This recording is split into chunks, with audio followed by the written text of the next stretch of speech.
Hi everybody and welcome back to Alistair Davies Golf. Today's video is all about wrist hinge, and realistically what I'm going to try and do to start off with is try and talk through the terminology of wrist hinge and what it actually is, and then really look at how the wrist will cock and load in the backswing. Where should they load, and the great concept that's going to help you be able to do it for the future. So firstly, wrist hinge. So quite often a lot of instructors describe wrist hinge as kind of this action, or this action in the backswing. Well, essentially wrist hinge is just this. If you imagine you open a door, it opens on hinges, so the door would open this way. So that's how I would refer to as hinging the wrist in the backswing or the downswing, but that would be the wrist hinge action.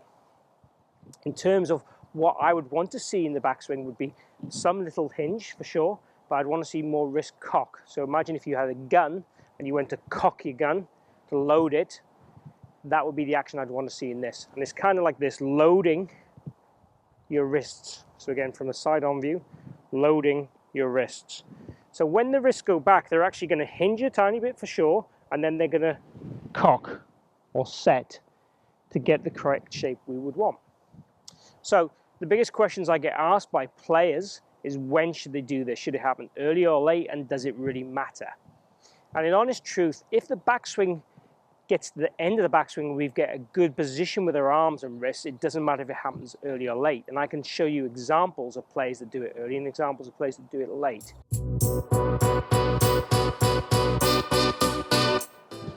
My preference would be to do it fairly early, purely because then I think it allows the arms and body to have better timing with each other.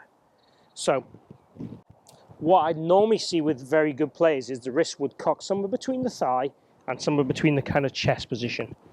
And the great concept I'd want you to think about would be this. If you imagine this shaft was full of water, I'd want all the water to spill out round about just the area just in front of your right foot. And the water would all spill out at that point, and that would be the correct kind of position to get that wrist fully loaded, I'd call it, and cocked. Now, there is going to be some hinge. As I take the club back, the wrists will hinge, then they're going to cock. So there is wrist hinge and cock for sure, and the wrists for me would want to be fully loaded by this kind of area around about the rib cage, and then from there they would maintain their wrist cocked to the top of the backswing, and we'd get this kind of shape at the top that is often described, almost kind of like an L shape between the shaft and your forearm. So that's ideally what I'd want to see at the top of the backswing, and ideally creating that first initial area as we've already just talked about. So the water running out, if you look at your golf swing, where is the water running out? Is it running out around your foot area, or is it much later?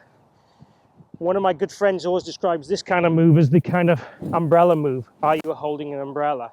And that would be definitely an unloaded wrist action at the top. And from there, you're going to have a lot of down cock to get power into the shot. And if you don't get the wrist load in the backswing, you will see some good players who are very stiff, this kind of drastic action, almost a tiny bit like what Sergio would do. But Sergio certainly sets his wrists a bit more than what I'm describing here. But you definitely see this kind of down cock in action in the downswing from Sergio. So you have to have some ability to be able to do that consistently. So the most consistent way is to load the wrist, where's the water pointing, maintain it and turn to the top, and then turn onto the golf ball and unload the wrist just after the contact fully. So they'd be unloading, unloading, unloading, but the point where they'd be fully unloaded would be round about here, just past, and the arms and shaft would be fairly straight at that point. So that would be wrist cock and hinge. Let's try a shot for you. And again, as I always talk about in a lot of my videos, I always like to see a rehearsal. So rehearse, let the water run out the shaft. That's the feel I want to see, an L shape in the golf swing. Let's try and produce a shot then.